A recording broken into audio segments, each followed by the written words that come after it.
Bacaan hari ini mengangkat poin tentang keberdosaan yang ada di dunia kita ini. Hari ini juga membawa kita pada kehadiran iblis yang ingin membekukan kebenaran dan membuat kita bersembunyi dengan kebohongan yang kita buat. Jika ada sesuatu yang tidak bisa diubah, itu adalah iblis dan komplotannya. Iblis adalah bapa dosa dan bapa segala kebohongan. Dia adalah kematian mutlak, dan dia menginginkan kematian kita. Kematian yang dicarinya adalah kematian kebaikan. Kita tidak melihat kebaikan pada apapun, bahkan kebaikan itu dipandang buruk dan jahat. Dan kita melihat hal ini terjadi dalam bacaan Injil hari ini. Yesus mengusir setan, namun ahli-ahli Taurat mengakui kuasa Allah di dalam. Namun ahli-ahli mengakui kuasa Allah di dalam dia. Para ahli Taurat malah mengatakan hal-hal konyol seperti melalui iblis itulah Yesus mengusir setan. Kita mungkin berpikir bahwa apa yang dikatakan oleh ahli-ahli Taurat itu adalah hal yang konyol. Namun Yesus menyebut hal itu sebagai pengucapan. Sebab melihat kebaikan namun menyebutnya jahat.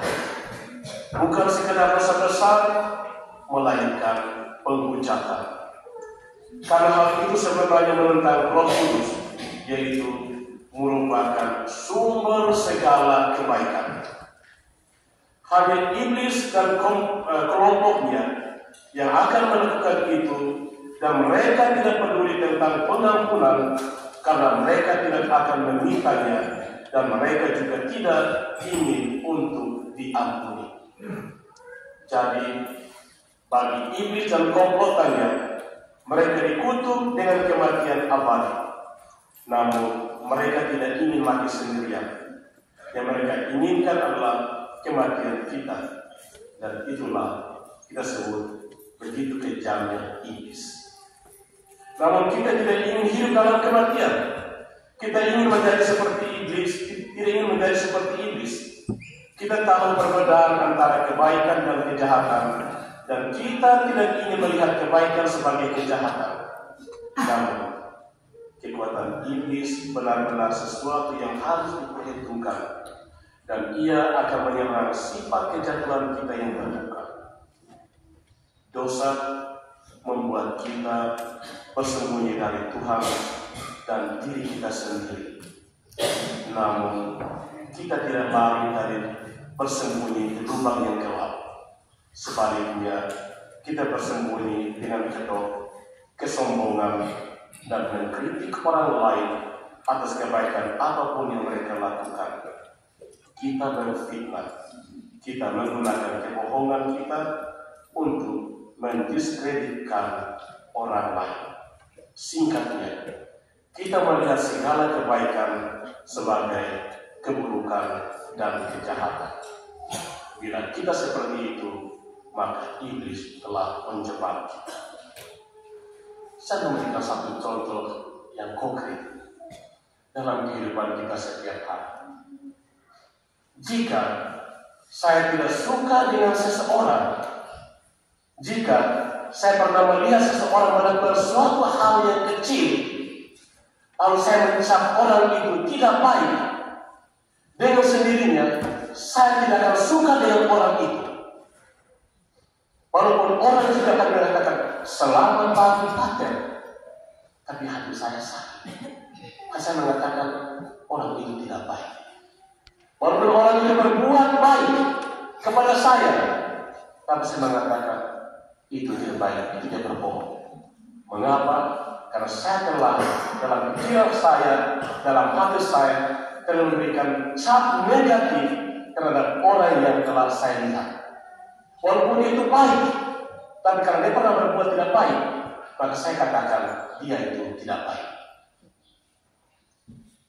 Atau mungkin kan kadang kesombongan kita, keangkuhan kita, walaupun dia tidak pernah berbuat jahat kepada kita, karena kesombongan kita, egoisme kita, maka kadang kita mengatakan orang itu tidak baik, walaupun dia itu berbuat baik. Tapi kita mengatakan tidak, dia tidak berbuat baik. Saya tidak mendengarkan dia, saya tidak mengikuti dia, bahkan saya berusaha untuk membinasakan dia.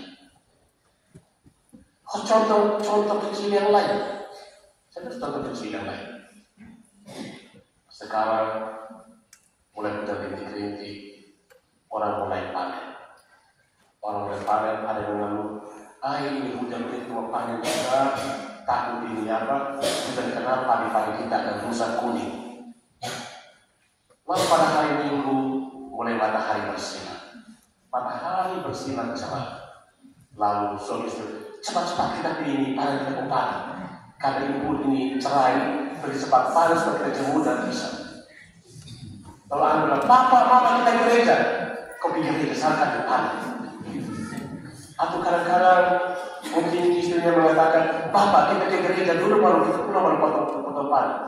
Bapak, kau seperti mati masuk surga saja. Nanti masih kau jiwa masuk surga saja. Mari kita potong panen, bodoh. Ini musim panas sudah. Sahaya mati, potong cepat kita jemur. Kalau tidak hujan datang, padi kita rusak. Itu iblis atau apa? Iblis atau?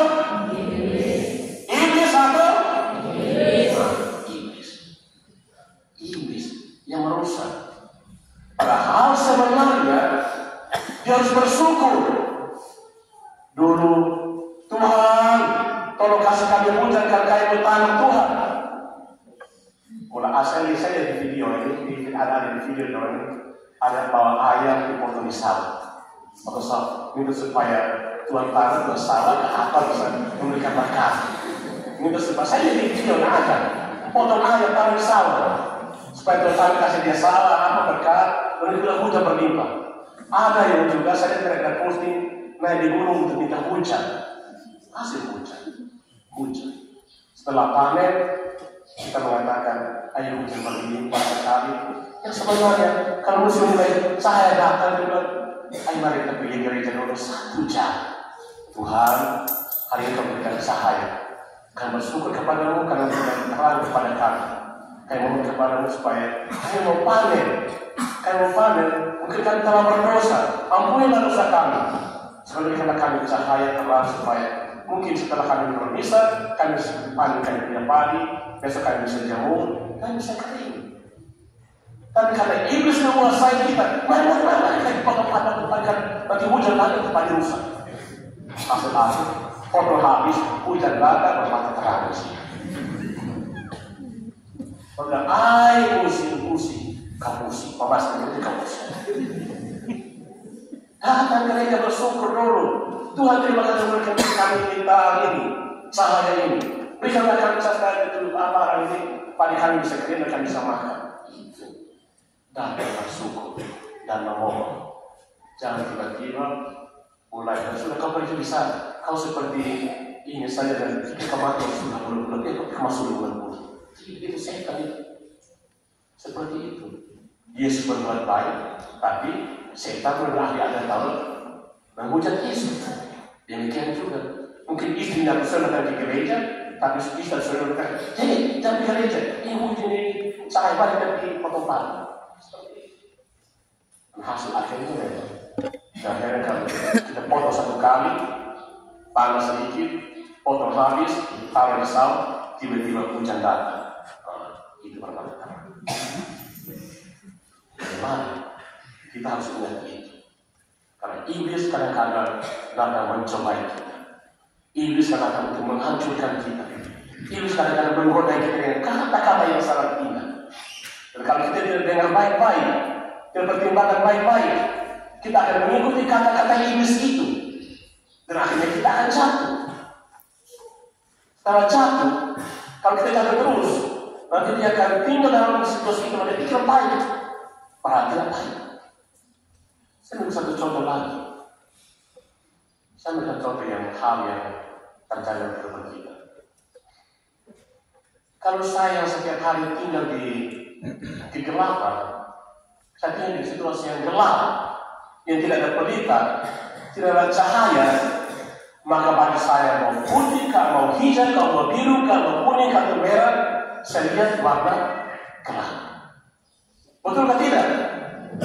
Tinggal kegelapan, yang tidak ada apa-apa. Warna hijau dia pikir gelap.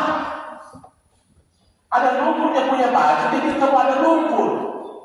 Dia pikir itu bersih. Padahal kotor. Karena memang gelap. Tidak bisa lihat mana yang bersih, mana yang kotor. Kalau orang yang hidup dalam terang, ketika ada lumpur sedikit sini, aduh, pakaian saya kena lumpur, saya akan dicuci dulu. Kalau dia hidup dalam terang, demikian pula kita. Kalau kita hidup dalam kegelapan, maka bagi kita kejahatan itu biasa-biasa saja. Mau ke gereja tidak, mau doa tidak, mau curi tidak, apa biasa-biasa saja. Tapi kalau orang hidup dalam terang, dia tahu bahwa itu tidak baik. Sebagai hal seperti ini, karena ini yang baik. Kalau orang hidup dalam kegelapan, tidak ke gereja pun tidak apa-apa, tidak rasa apa-apa. Tapi kalau hidup dalam terang, dia tidak ke gereja, dia punya hati yang tersiksa setengah mati, maka dia harus ke gereja. Itulah. Maka pada bacaan hari ini di bagian terakhir, para murid bertanya, ibumu dan saudara-saudaramu datang. Yesus mengatakan, ibuku dan saudara-saudaraku adalah mereka-mereka yang mendengarkan sabda Tuhan. Karena apa? Sabda itu adalah kebenaran, dan sabda itu adalah kehidupan. Dan barang siapa mendengarkan sabda itu, maka dia akan mengikuti jalan dan kebenaran, dan jalan yang benar. Dan orang tidak mendengarkan sabda itu, maka dia berbuat sesuai dengan kehendaknya. Dia hanya mendengarkan surat iblis saja. Ini sudah katakan, jangan, mari ikut saya. Ayo kita jatuh dalam kasih. Maka pada kesempatan hari ini, mari kita melihat diri kita. Apakah kita pun dikuasai oleh iblis? Apakah kita pun mendapat keuntungan dari perbuatan jahat kita, baik terhadap sesama maupun terhadap Tuhan? Mungkin hari ini saya mengatakan, ya, saya hari ini bahagia karena saya telah menyakiti orang lain. Ya, saya berbahagia kalau saya tidak ke gereja. Tetapi apakah itu bersifat sementara ataukah bersifat kekal? Marilah kita merenungkannya. Semoga Tuhan memberkati kita semua.